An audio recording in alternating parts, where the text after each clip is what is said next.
Let's see what we're reacting to. Going on YouTube.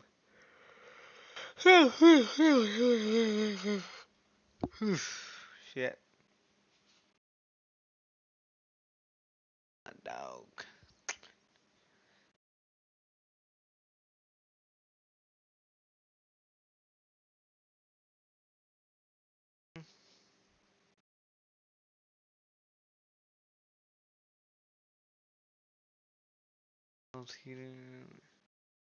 Eh,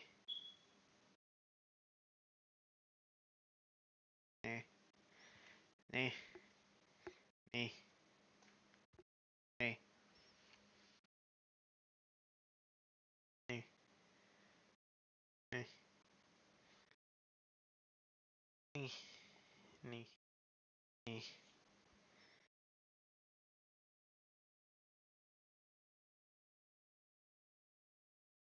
eh,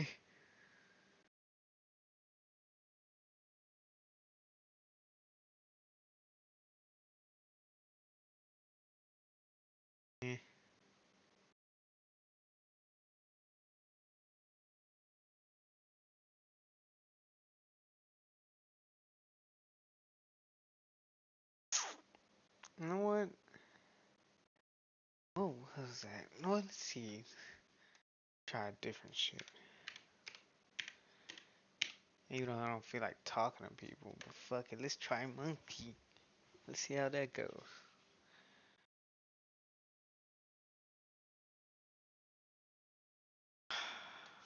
See, shit.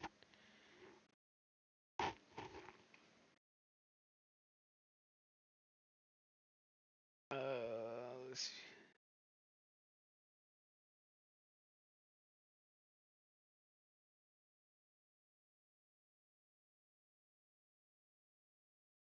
I think I got it, y'all.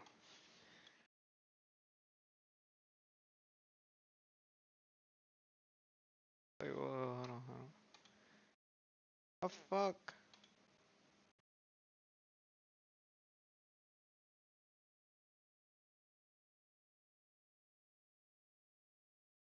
Can they see me?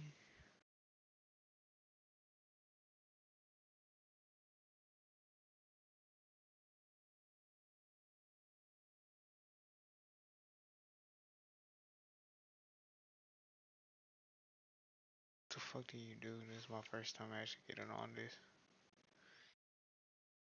The camera can.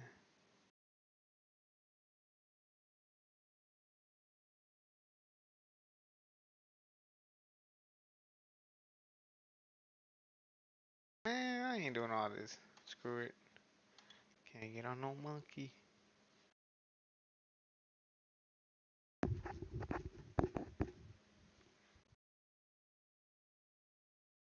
He drawing symbols in the sand to his pain gone, bill.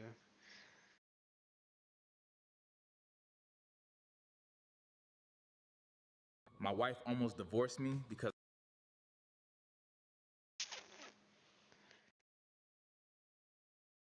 Rappers beefing. It's just how it goes in the hip hop game, and diss tracks are the main way to throw down. But some cats take the tracks too seriously, and sometimes it ends with somebody getting dropped. So here are 5 times rappers got killed over some diss tracks.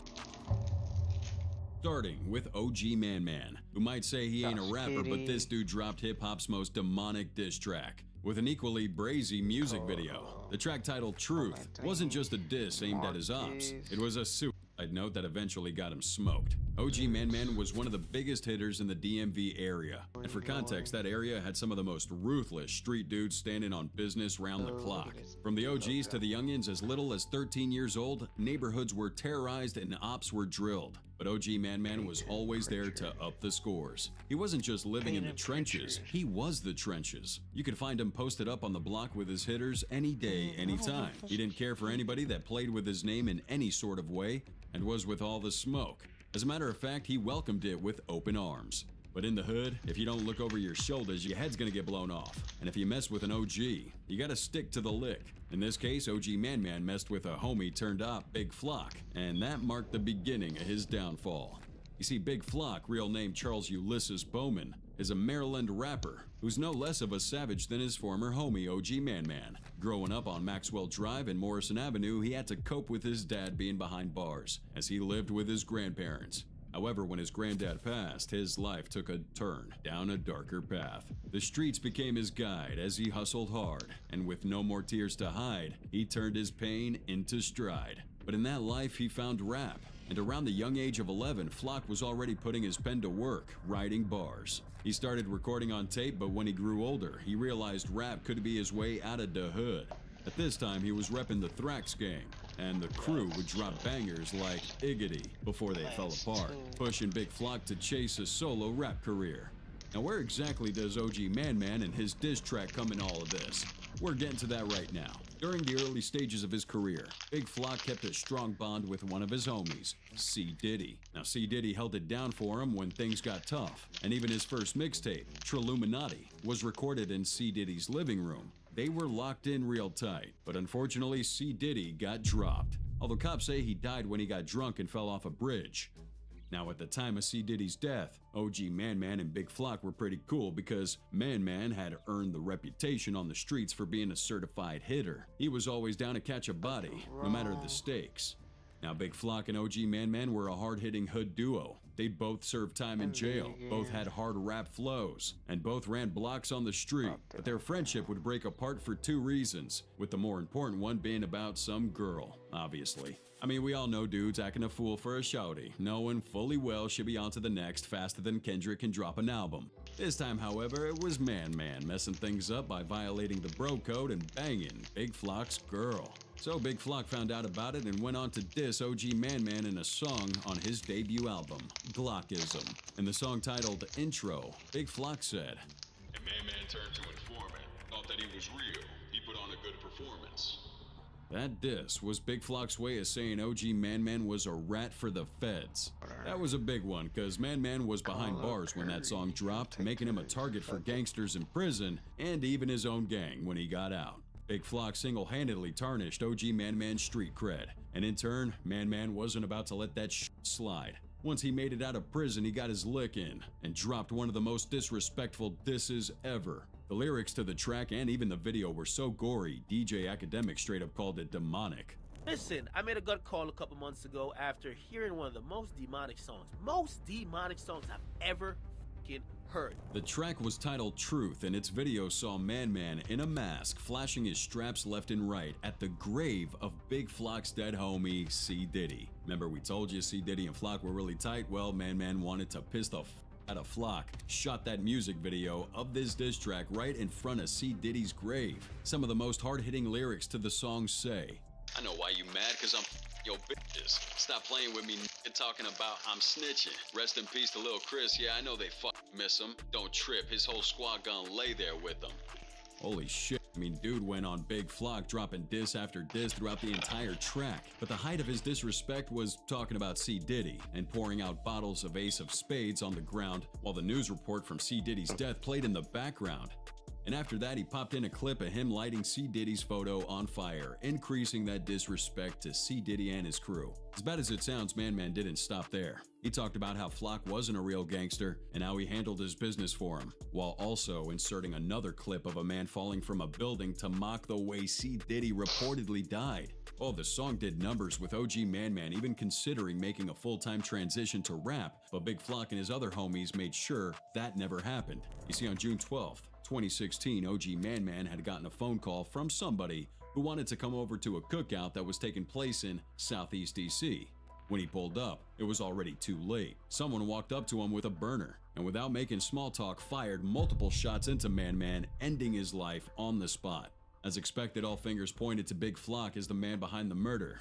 Subsequently, the cops raided Flock's home, finding more ammo than needed to start World War III. Alright, we're exaggerating, but really, we're not lying when we say this man's house had everything a gangster would need, from top-tier semi-automatic rifles to narcotics worth thousands of dollars. Since there was no way to prove his involvement in Man Man's death, he was instead charged with illegal possession of firearms and drugs. He took a plea deal and got 45 months of jail time for this. And just like we already said, the honey that started this whole lame beef moved on. Love the energy.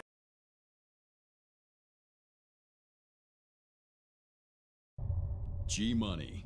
September 10, 2017, Louisiana rapper Real G Money was outside the parking lot of his Baton Rouge studio on Dallas Drive when he got taken out. Rumors suggest that the hit was ordered by his childhood homie NBA Youngboy. But why exactly would Youngboy have wanted him dead? Homies turning rivals is the type of shit that runs the rap game. It ain't new and it'll never get old. But in the case of G Money and Youngboy, things got a little too nasty. Now we gotta know Baton Rouge, Louisiana is a hardcore place to live. The streets are rough and gangs run deep. Crime and violence are everyday things and it's a constant battle to stay safe. The hood life there's intense and you can feel the tension everywhere. It's pretty much a war zone and you must never get caught lacking to thrive out there. For G Money, aka Garrett Burton, he was covering his little homie's back, NBA Youngboy. That was before Youngboy became the global artist he is today. G Money was 4 years older, so he guided Youngboy into the ways of the street.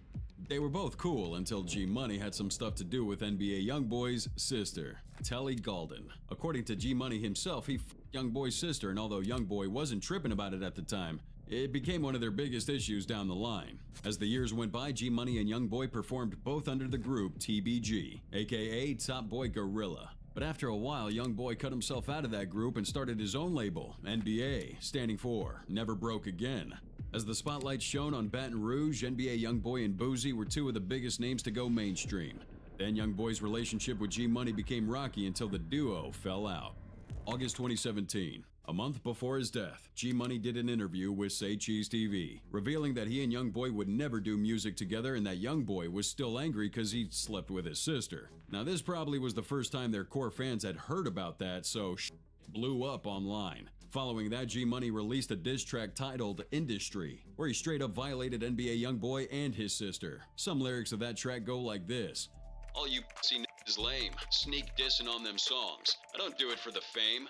See, you should be ashamed. I put a 30 up under my pistol. Your sister swallowed nuts, so I never kissed her. But I f*** with her, so I never dissed her.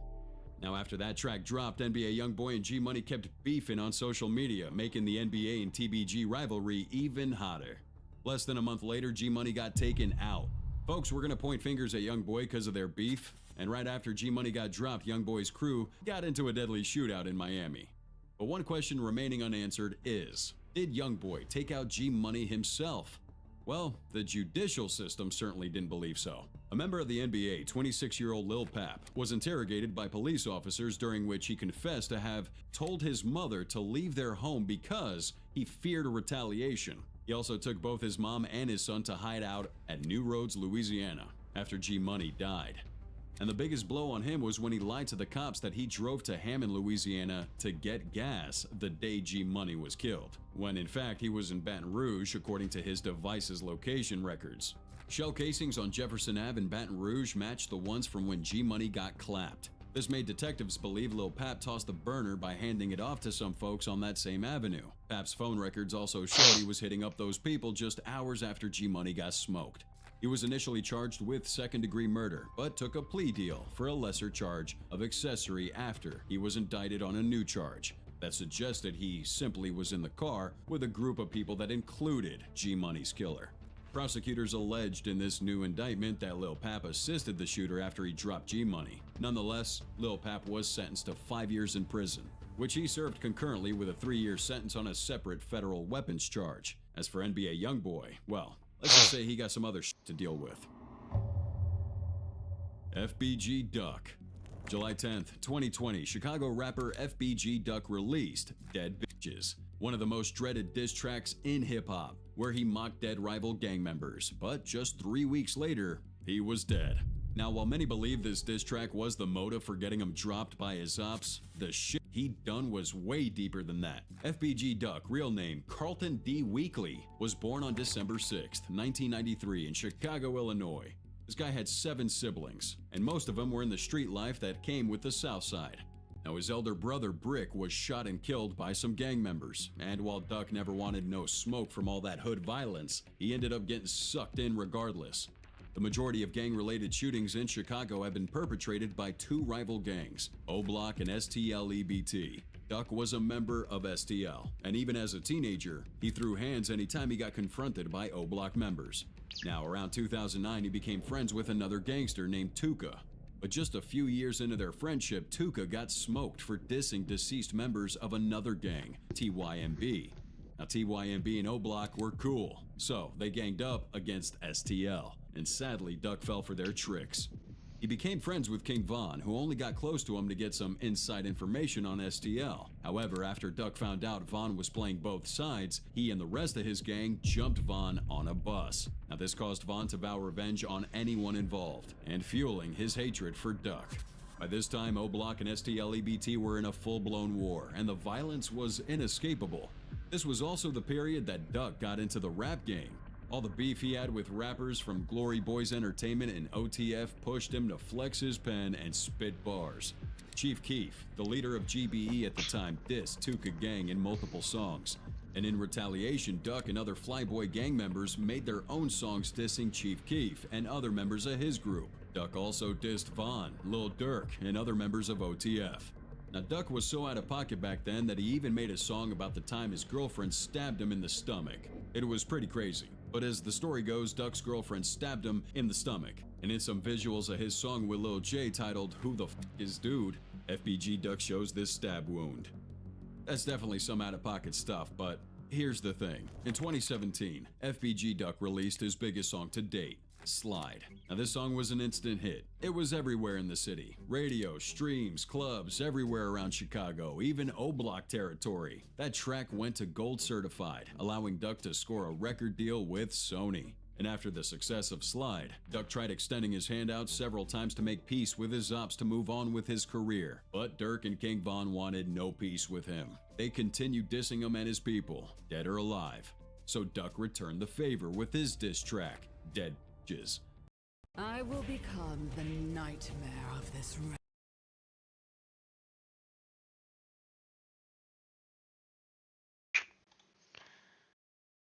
But now we already know how that story goes from there. Dead Bitches wasn't just a diss track, it was a violation to Black Disciple gang members. Some of those lyrics go like this. Said I wasn't gonna diss the dead, and okay, I did it. But nigga, T-Roy and OD, them dead bitches. Y'all heard about J-Money? Is getting dead the same way. Those lines were lyrical sniper shots aimed at T-Roy, OD, J-Money, Lil Boo, and Sheroid. All the members of Black Disciples who were each killed in separate incidents over the years. Again, that song made headlines, but for the wrong reasons. The Black Disciples gang placed a 50 grand bounty on Duck's head, and would even take it up to 100 when the dude was still breathing. So guessing these gangbangers were after him, FBG Duck posted a video lashing out on gang members who killed their ops while they were with kids. I've got 4 kids, 3 boys and 1 girl, and if I catch a nigga with his daughter, I'm gonna give him a pass, because that's the heart of me, and because I don't want them to take me in front of my kids. While he was making a point here, it almost seemed like he knew what was coming. And maybe he did, because 2 weeks after posting that video, he got taken out. 4:26 p.m. on August 4th, 2020, FBG Duck was assassinated by 4 people who got out of 2 cars and shot him while he was shopping with his girlfriend in Chicago. This guy was shot 38 times, receiving gunshot wounds to the neck, chest, and groin. Police arrived at the scene, but for some unknown reason neglected to apply pressure to Duck. He was still alive and moving 20 minutes after the shooting. However, the cops here didn't attempt CPR and instead allowed Duck to bleed out. By the time paramedics came, it was too late. Duck had lost so much blood he'd finally collapsed on the stretcher. After the first surgery an hour later, he was pronounced dead. The crazy twist to this story is, had he been flown to the hospital in a more timely manner, maybe, just maybe, he would have survived. And just like he mocked his dead rivals, some of his ops did the same to him. After his death, rival rapper and Black Disciples member 600 Breezy dropped a track titled Stop Playin', aimed at FBG Duck. The lyrics go, Get dead on that fucking block, this song's gonna get you shot next time your bitch ass is in the box. 600 Breezy takes it further, posting messages from his supporters, referring to him as a fortune teller with a crystal ball. And 6 months after Duck's death, his ops struck again by dropping his friend, BCR Meezy. As of right now, 6 gang members have been convicted for FBG Duck's murder, with each receiving a mandatory life sentence. Tupac Shakur. Okay, hold on. Before you say some zesty shit about how Tupac wasn't murdered off no diss track, give me a minute to talk about this, okay? Let me cook something up for you. If you've been a longtime fan of hip-hop, you'd recall Tupac's famous song, Hit 'Em Up, which was essentially one of the most well-put-together diss tracks of all time. Now this song, or should I say diss track, was aimed specifically at all them East Coast rappers. Biggie Smalls, Sean Puffy Combs, Chino XL, Lil Kim, Junior Mafia, Lil Caesar, and every rap dude signed with Bad Boy Records. Some of the lyrics to the track go like this. First off, fuck your bitch and the clique you claim. West side when we ride, come equipped with game. You claim to be a player, but I fucked your wife. We bust on bad boys, niggas fucked for life. Now this is hands down the most violent, eccentric, and over-the-top diss track ever recorded. It shaped the future for gangster rap, hip-hop music, and entertainment in general. But while it had plenty of entertainment value, it wasn't made for entertainment purposes. It was literally a recorded death threat. A threat Tupac never got to carry out as he was murdered just 3 months after it was released. So, why do we believe that this was the reason he got dropped? Well, one thing you gotta understand is threatening an entire list of rappers who ran NYC was definitely attracting some blow. And on top of that, Tupac ran on a dude in a parking garage after a Tyson fight, and then hours later, he was dropped. That guy was Orlando Anderson, a well-known member of the Crips, and it just happened to be that Marion Suge Knight, the owner of Death Row Records, which Tupac was signed to, was a member of the Bloods, a formidable rival gang of the Crips. Suge had not signaled this by wearing red throughout most of his public appearances, but has verbally acknowledged this information. Now here's the banger. In the 2018 documentary titled American Dream, American Nightmare, Suge claimed that Pac was also a member of the Bloods. I'm on some MOB shit. I'm on a red rag, so, bam, they put red rag on Pac. Niggas try to play that gangster shit, but we MOB for motherfucking real. And if this ain't some BS, then that means Tupac wasn't just a gangster rapper, he was an actual active member of one of the largest and most violent street gangs in America. It meant that he didn't just rap about gangs, dude lived that life to the top. Gang members get dropped every other day, or get their bums shipped off to prison, just as Pac was, even before his death. November 30th, 1994, Pac pulls up to the Quad Recording Studios in New York to record a few tracks with Biggie and other rappers already waiting for him. However, as he moves up the stairs, he gets shot 5 times by 3 hitters who also robbed him. Obviously, he survived, and Pac was convinced that Biggie ordered that drop, prompting him to release multiple diss tracks aimed at Biggie and his homies. This began that feud between the rappers, but on a larger scale, it began the freaking East-West Coast rivalry. This led Pac putting the pen down and recording multiple tracks, including Hit 'Em Up, where he dissed all of them. He would take every chance he got to let everybody know Biggie Smalls ordered the lick on him, right up to the moment he was dropped after the Mike Tyson fight we've already said. Now some dudes believe Suge was behind Pac's murder, based on unverifiable rumors that Pac wasn't happy at Death Row Records, and may have been planning to take his talents to another label. While that's possible, it didn't really make sense, cause Suge was in the very same car Tupac was when them dudes ran up on him. In fact, Suge himself pulled out his chopper and started firing back while they sprayed his car. Call us crazy, that doesn't exactly sound like an ideal way to have someone killed. It'd be a great way to have yourself killed in the process. But till date, Tupac's murder's still a mystery in pop culture, with everyone expressing their own opinion and conspiracy about who ordered the hit. And quite frankly, it shouldn't even be that way. We don't find it surprising when other gang members or gang rappers are killed in cold blood. Nobody attaches any mystique to it, because it's what we almost expect to happen, unfortunately. However, if Tupac was really an active member of the Bloods and not just an affiliate due to his relationship with the Death Row Records founder, we shouldn't be questioning the reason for his death. I mean, would we question how somebody with a violent track record, gang affiliations, a deep hatred for police, millions of dollars, who'd almost been killed just a few years prior, could have possibly been murdered? And although it'd still be sad, book after book and documentary after documentary wouldn't have been respectfully written and made about it. Frankly, nobody would care. And don't get us wrong, I'm not implying we shouldn't care, especially in Tupac's case, as he's still, to this day, one of the most influential rappers of all time. We're simply stating that most wouldn't. And with a diss track that deadly, released barely weeks before his death, we think the motive behind his death has been in our faces all along. Hey, did you know you might get a big Hey, cash did you payout? know you're getting skipped?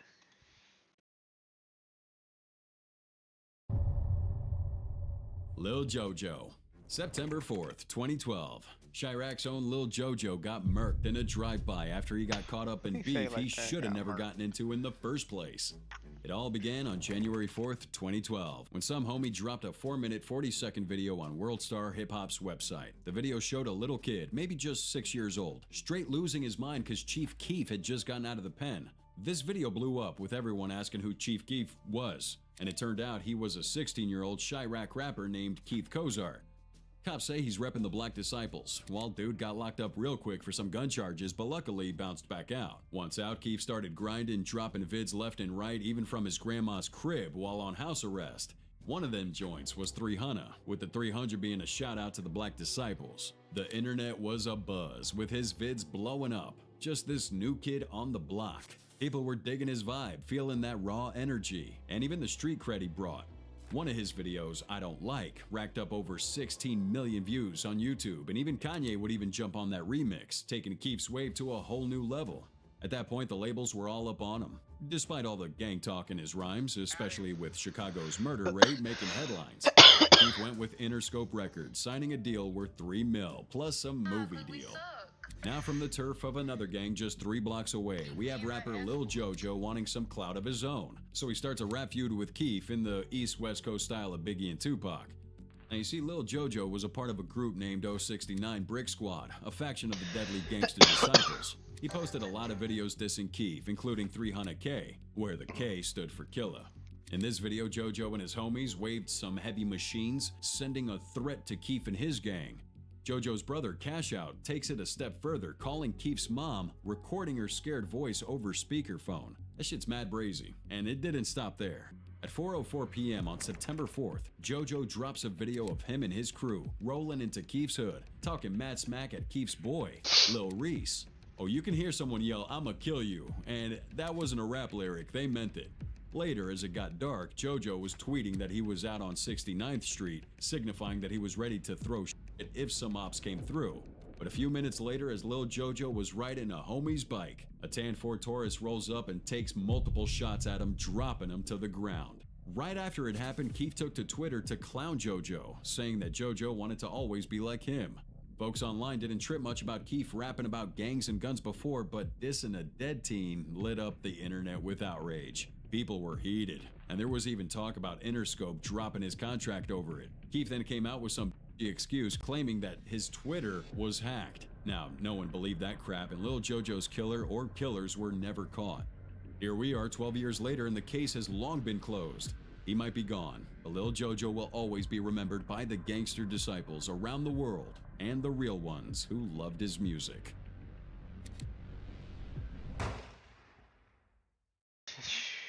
Never ever. Never ever. Yeah, we'll skip you.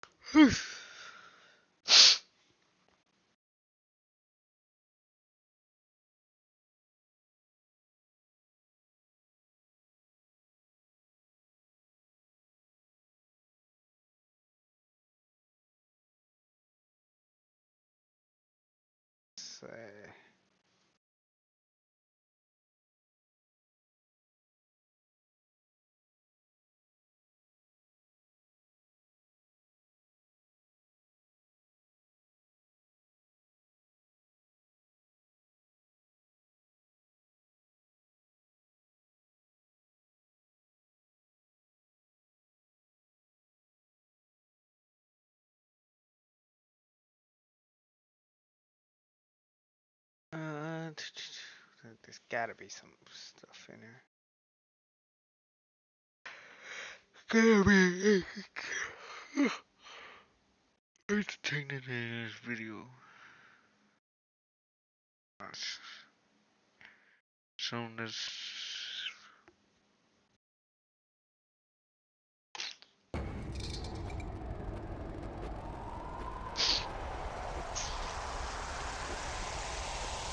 How long have you been trading, Mr. Howard? I don't think that long, maybe a year. I saw them and quite frankly, I appreciated them. Did you find them attractive, the kids? And Some of them. Some of them. All of this is illegal. I know, I used to practice criminal law back in the U. Is this your right here? Or did you get this off of the internet? No, that's me. Hey, I'm not gonna lie to you. How do you think your wife would have reacted if she saw something like this? She would have freaked out. Can I have those, please? You know, I'll just Oh, I don't want to rip them out of it. I think this conversation is probably over. We don't want to jeopardize an investigation because you aren't law enforcement. You lied to me.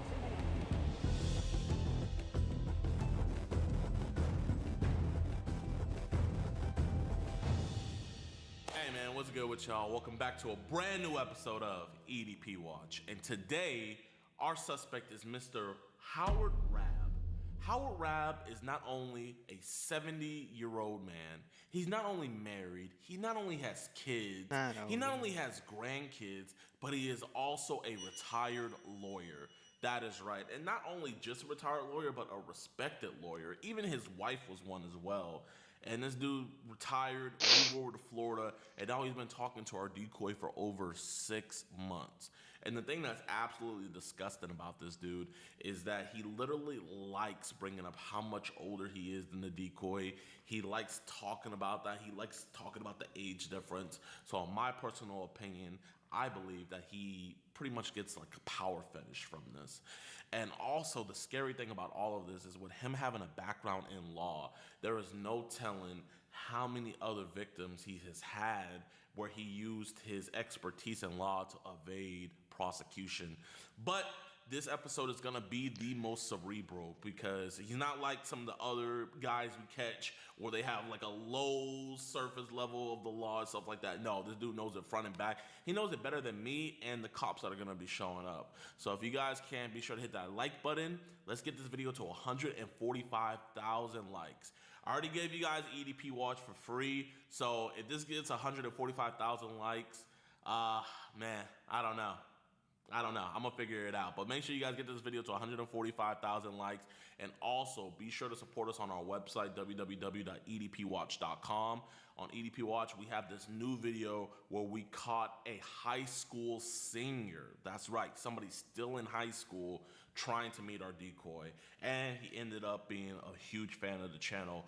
Crazy episodes, gonna be coming to YouTube soon. But if you wanna see that uncensored, the whole shindig, go to edpwatch.com. Without any further ado, let's get this freak. All right, y'all, we're heading to the place right now. We're like 2 minutes away. It's a gated community, so we're gonna have to try to find a way inside, but you know, we're doing the Lord's work, man, so we're gonna make it happen. Oh, he's naked. He was freaking naked. Hey, how you doing, Mr. Howard? What's this? What the f is this? We know you hate child predators and love what we do, but sadly, the same can't be said for others. Support today on edpwatch.com, and for only $4.45, you can help support us locking these monsters away. You'll get access to uncensored chat logs, full discussing audio calls, and never before seen and early access to new videos. You'll be entered into monthly giveaways, get 50% off all merchandise, and get a chance to do an IRL catch with yours truly, DeMarcus Hanson. All on edpwatch.com. We are farmers. And we know a deep. Yeah.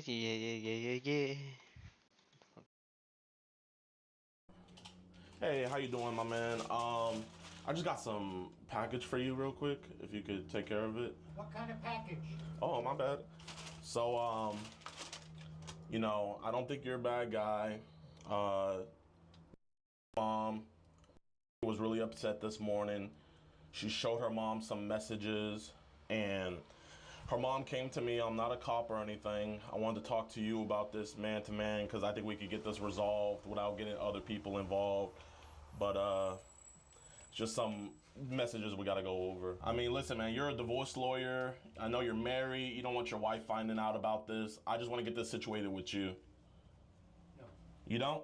What's your position? My position, so we have an organization called Kids Protect America where we just talk to individuals like this. Her mom, she wanted me to go talk to you, and she said if it got straightened out that she wouldn't do anything else with it. So all I'm doing... What do you need to know from me? I just gotta know, like, kind of like what was happening with this stuff. That's all, man.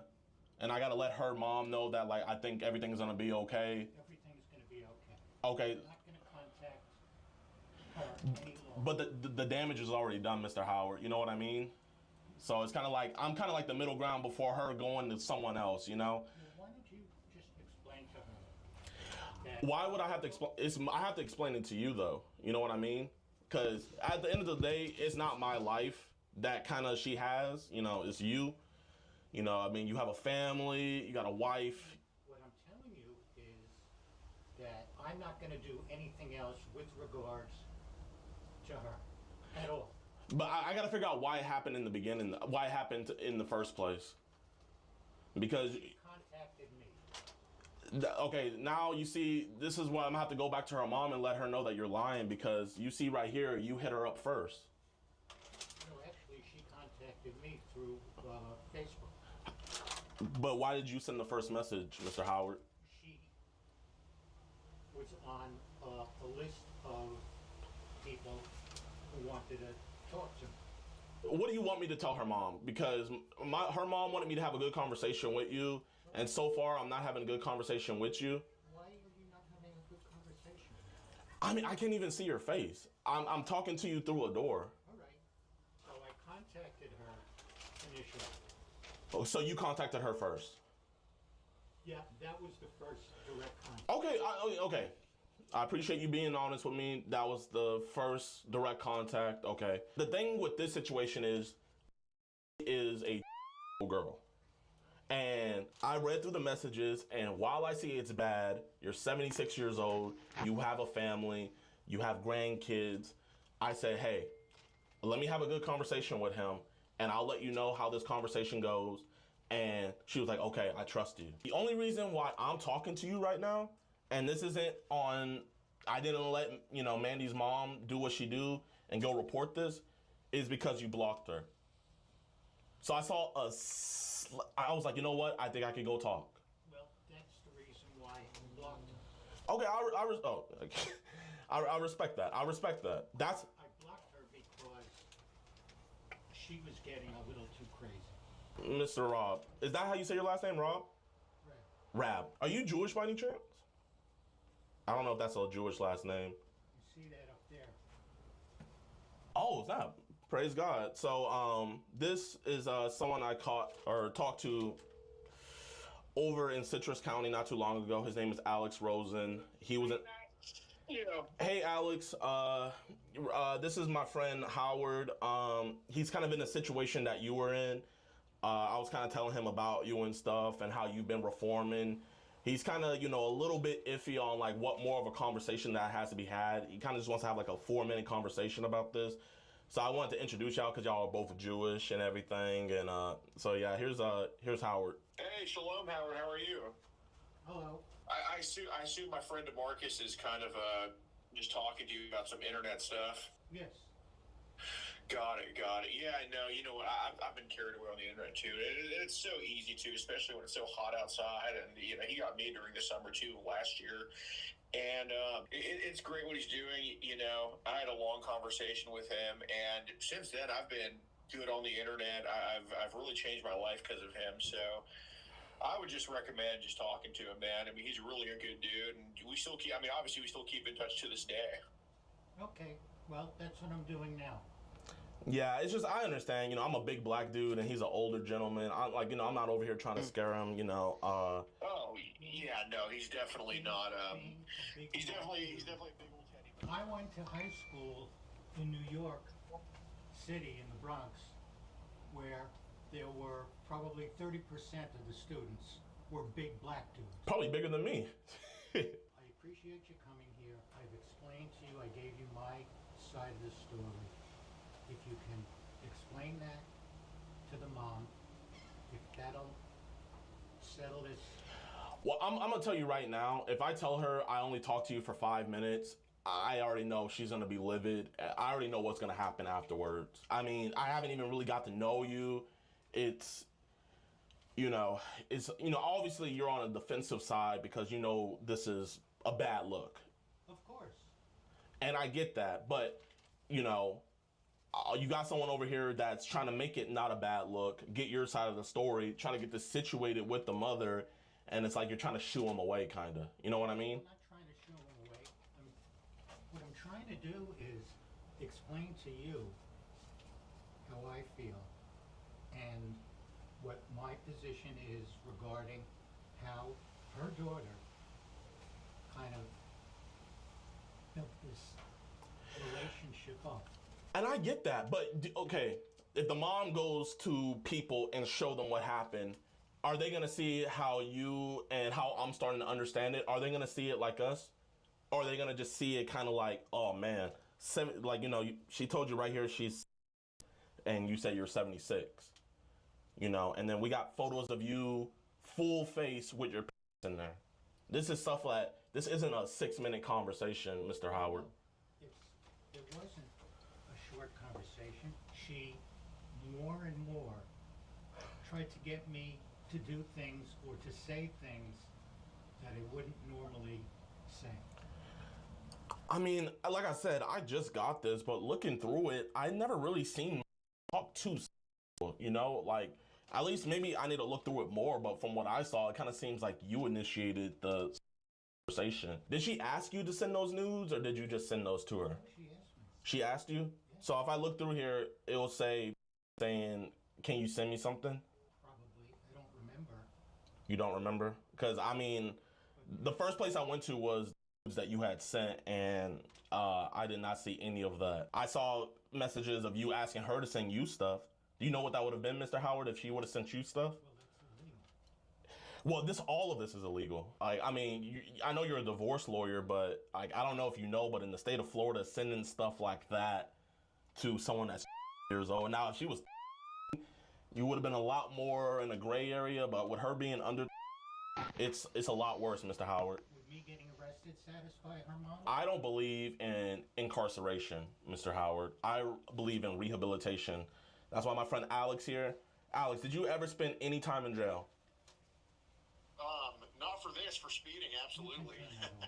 But that's okay. Well, he doesn't want you to hear the rest of the conversation, but I appreciate you, and we'll do our check-in next week, okay? Sure, sounds good, DeMarcus. Take care. Peace. I know you're worried about jail, but this is worse, man. Like, how old is your grandkids, Mr. Howard? The older ones, I think, are 20 and 19. They live overseas. Okay. The youngest one is... So she's only years younger than me. And then the 20, 19-year-old that are overseas, stuff like this, that would destroy them. Because, Mr. Howard, I know how I looked at my grandfather. He could not do any wrong. Obviously, he passed away before, you know, I maybe could have learned anything that he might have did wrong in his past. But it's like we look at our grandparents in a higher esteem. Do you want me to come outside? I mean, if you want to, it's hot. I know it's hot. And I mean, if you're cool with it, I mean, I don't mind sitting inside if that's cool with you. I'm here. Mr. Howard, man. What should I do in order to satisfy the mother? The mother. Okay, what I feel like is if people that commit crimes go to jail, I feel like when they get out, it's more likely that they embody a criminal mindset. You know what I mean? Mm-hmm. Because convicted predators. I know. I used to practice criminal law back in New York. Oh, so you know exactly where I'm coming from. So I guess you know the severity of this. I thought you might have just been a divorce lawyer. What I like to do is I like to find out the causation, because when you figure out the source of the problem, that's how you get rid of the problem. Okay. It's like if there's a hornet's nest. If you kill one hornet, okay, what does that stop? There's a hornet's nest. More can breed. So that's why people come to me. Thankfully, because I'm not gonna lie, I wouldn't have knocked. But it's like that, Mr. Howard. In your opinion. Yes, sir. What can I do? What should I do to satisfy mom?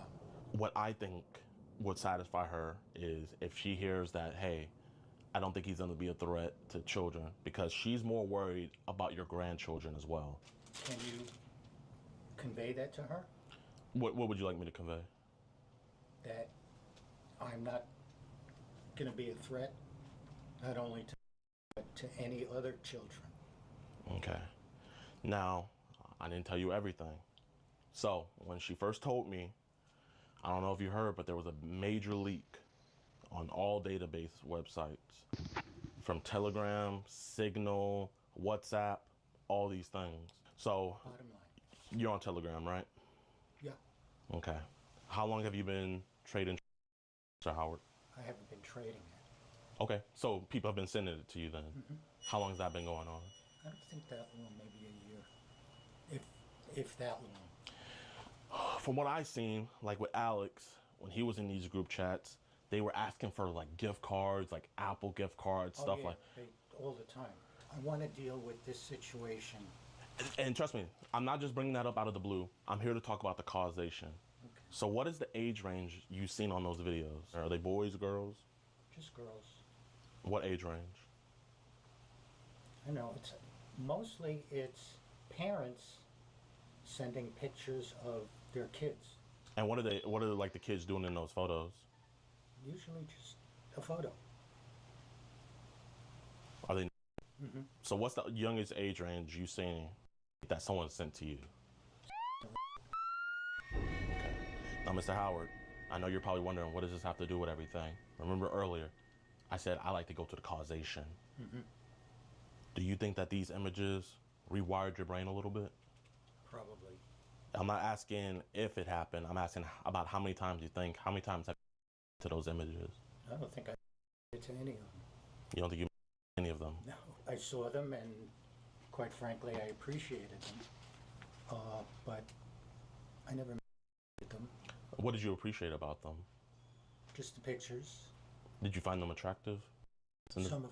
Some of them? Some of them were not attractive at all. I get it. And I'm guessing you found attractive. Well, I never saw a picture of her. I mean, like that.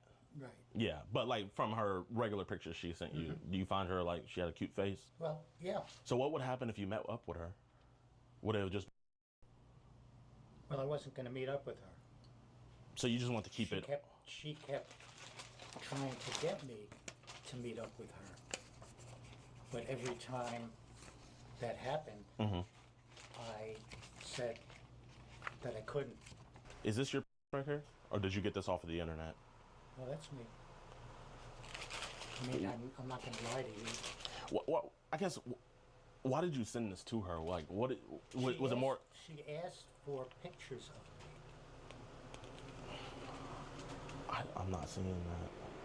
She asked for pictures of me. So she asked you to send a picture?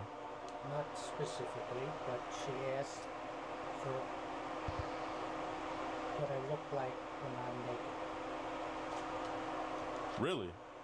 Okay, so that changes a lot of stuff now, because I didn't see that. You know, maybe I need to go back in there, but with your wife, do you guys still have a like? Yes. Y'all do? Yes. So men I see that are married and this happens is usually they don't have that type of relationship with their wife anymore. So if you have that relationship with your wife, why possibly throw it away for this? I wasn't thinking about throwing it away. You weren't thinking about throwing it away? So you were gonna stay with your wife? Of course. So were you just gonna keep this a secret? Yes. Okay. How do you think your wife would have reacted if she saw something like this? Because I know some wives, believe it or not, they like it.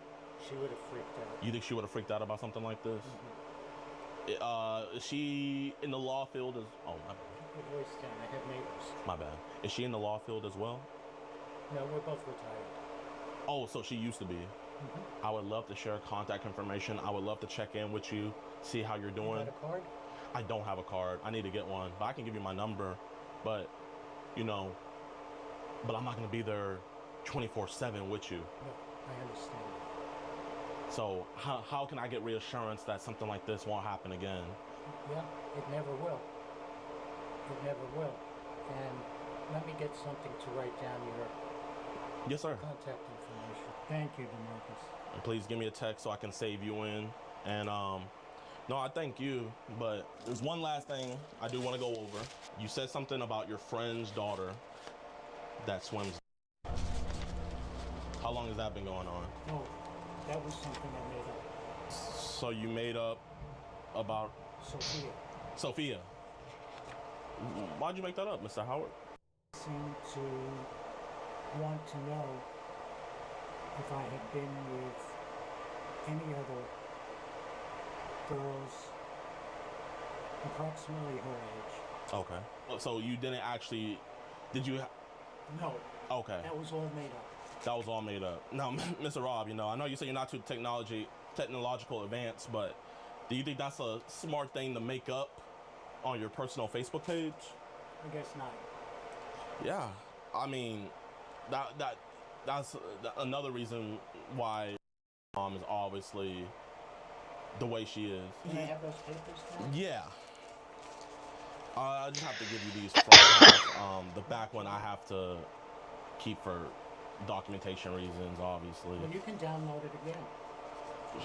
I mean, would you even want this stuff in your house? Like, give it to me, please. I don't know if I feel comfortable. Okay. Can I ask what you're going to be doing with them, Mr. Howard? Trashing. Trashing. Can I have them, please? Mr. Howard, I think I need to keep these. Why? Just as more of an insurance, you know, because these are my, believe it or not, these are the only copies I have. Well, why would you need to keep them? Because I'm going to give it to her. I will give it to her. Just To who? to Mandy's mom. I don't think she needs to see those. Can I see that, please? You can see it, but I think I'm going to just hold on to it. Can I have those, please? Like I said, I think I'm going to give these to Mandy's mom. I asked in good faith. You don't want to? This has all been in good faith. I mean, can I just wait for her to call me back to see what she wants? Well, I don't want to wait here forever. Yeah, I mean, I get that. You know, I'll just... Oh, I don't want to rip them out of it. If you don't mind, like, I'll just rather just kind of maybe just wait and see what she kind of want. If you don't mind me seeing those back. Well, I thought you gave them to me. I did, but now that I'm thinking about it, you know, I should talk to her first. You know, I think this conversation is probably over. This conversation is probably over? Yeah. So I'm not going to be able to see those papers back? I got them. You gave them to me. I'm asking for them back politely? Well, I asked you for those politely, and you said no.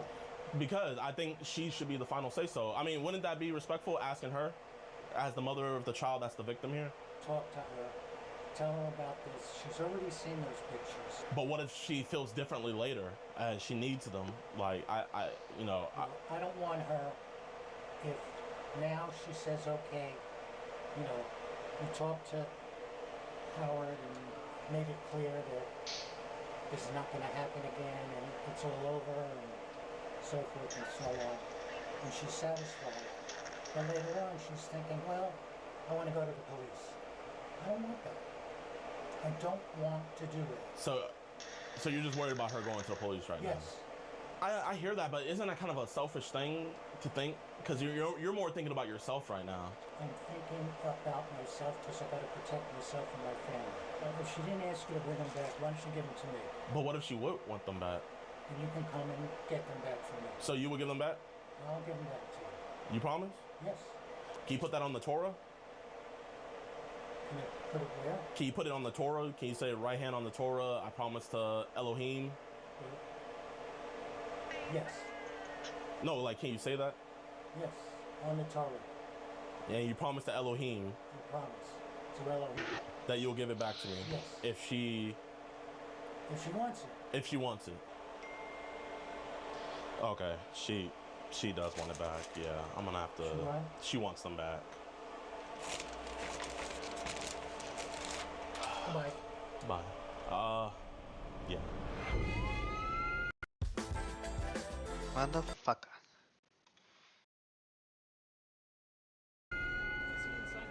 Yes, sir. Obstruction for what? I don't want to. Does he need to move?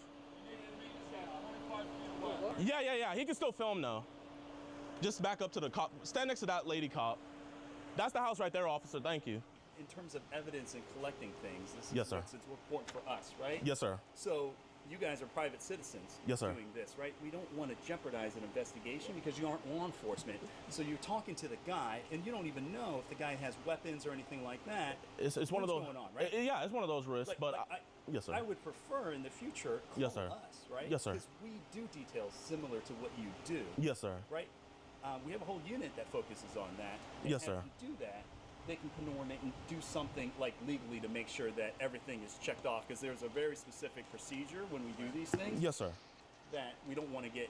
And I understand you don't know who I am. Listen, My name is. You guys can be great on what you do. Yes, right? sir. And follow it to the T, but it's about like convictions, right? Yeah, and that's what we have. If you've done convictions in Pinellas County and this is like a routine thing, great, right? Maybe there's template there, but if you have it, there's different rules. Well, right now this is our first time, but like obviously we all know, like, you know, the state of the state of Florida is all follow the same law, but we have all the evidence right here. He admitted to everything. He also admitted to on his phone. Yeah. All right, let's yes, sir. see what you have. Yes, sir. All right, I hate to tell you this, right? Okay. But here's the problem, and hence why I want to do this better. He's not answering our door. Yeah, no, yeah. Which means I can't forcibly go inside without a search warrant to get the evidence that you're gathering. Yeah, no, that's... And the problem being is that now he has the opportunity in the window to delete everything, and I can't being able to get the possession of it requires him to be in possession of that we can find. Well, would this be enough probable cause for, as of right now, with this being his public Facebook page? So here's the problem with some of those things, right? Yes, sir. So, like I said, we do these catch-a-predator programs at times. Right? Yes, sir. But we're acting in a law enforcement capacity. Yeah, in an official investigation. Yes, right? sir. So all that is evidence collection to move forward there, not as a citizen acting. You see where we're at? It comes to testimony, and you don't have the authority and powers to do what you're doing, right? Well, actually, over here, so how it works for us, I can show you right here. This is a judgment from, this is in Parker County in Texas. Texas, Florida. Show me something in Florida. Yes, sir. I can show you an arrest we have in Florida right now. Doing the same procedures. Doing the same procedure, yes, sir. Yes, sir. And they were able to arrest him on scene. Here he is. His name is Andrew Creamer. And that's what he was charged with from our evidence. So this is the sergeant in charge. I used to run the unit that you're possibly dealing with. Yes, so sir. Correct me if I'm wrong, but yes, someone made contact with this individual. Yes, sir. I've been talking to him about an hour and a half where he admitted. No. I'm saying online. He made contact first. Okay. Yes, sir. How did he make contact? Through Facebook. Through Facebook. Yes, sir. He added her and then messaged her first. Oh, man. Cops being cops. He's just pacing back and forth. Hello? Hey, your wife's coming home. I'm going to tell your wife everything. So either we can come outside and talk about this, or you can stay inside. Why are the police here?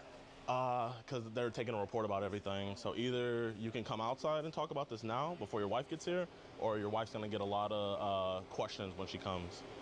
Well, I don't want to get arrested. Well, they're not going to arrest you. They just want to talk to you. But either they're going to talk to you or your wife. It's one or the other. Okay, I'll come out. Okay, thank you. If I'm not going to get arrested... You're not going to get arrested. They're not going to arrest you. He's coming outside. Get dressed. It'll take me a minute. Okay, thank you. All I ask is whenever he comes outside, can we just ask maybe like, hey... So here's what we're going to do. Okay. Obviously, there's a safety factor, so I'm not going to let you with Yeah, that's fine. That's fine. Yes, sir. We'll go talk. This is your house and stuff. Here, I'm going to give you... talk to him, and then we'll get through. These are the messages, so you can have them. Yeah. We'll stay back. We'll stay back. We'll stay out your guys' way. He said he's getting dressed right now, and he's coming out. Hello? Hey, you know, believe it or not, I'm not lying to you. They are not going to arrest you. They just want to talk to you. You know, I just advise you go on and talk to them because they said they're not leaving until they get a report from somebody with the last name. So either they're going to get a report from you or they're going to get one from your wife, my man. Okay, I'm coming out now. Oh, did he delete his Facebook? I think he deleted his Facebook. Holy shit. Well, good stuff, man. How long did you talk to him for? How long did I talk to him for? Like an hour. Bro, I was stalling my ass off. Like for the cops? Yeah, like I gave him like half the chat logs, and then I was like, wait, maybe I should like call the mom because maybe she's gonna want to like keep this. And he was like, no, she doesn't want to see that stuff. You know, she's gonna get upset. And he was like, just give the rest to me. And I was like, I don't know. I should probably call her. He's like, trust me, she's gonna get upset.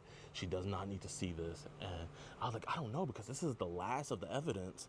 I was like, if this goes away, then it's almost as if it never happened. Then he was really trying to get it. He was like, give it to me. Give it to me. Wow. And I just started stalling, and then I called Michaela, and I was like having her pretend to be the mom. And then we were just stalling, and then the cops came, and he just went inside. You want to know what's going on? He's been talking to a girl, sent her pictures of his and stuff, and he has a wife. If you can, spread the news around to the neighborhood. And everything. Are they going to arrest him at least? We're hoping so. We're hoping so.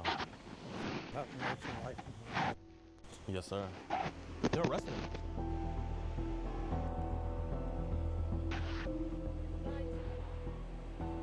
To be fair, I really didn't think they were gonna arrest him. I'm also telling your kids, I didn't think they were gonna arrest you. Stop talking to kids.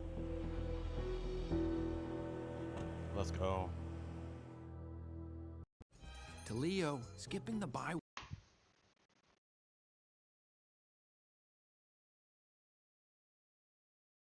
Hey y'all, man, I hope you guys enjoyed the video. If you did, be sure to hit that like button, subscribe, and share it. And also, please consider supporting us on our website, www.edpwatch.com, where you guys can watch exclusive, uncensored, longer, live, all that type of stuff videos on our website. Like, we got this one right here where we caught a high school senior trying to meet our decoy, and he also ended up being a fan of the channel.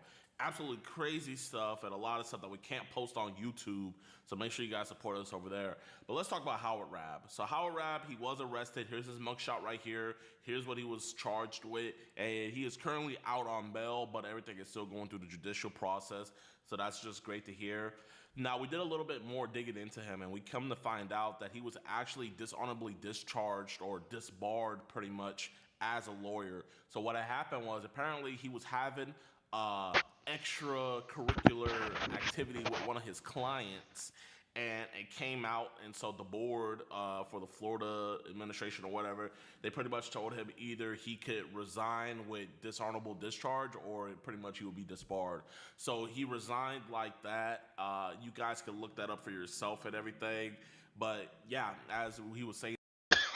Well, YouTube, we're gonna switch to Kick now. Late night streaming. Day off tomorrow, so fuck it. Why not?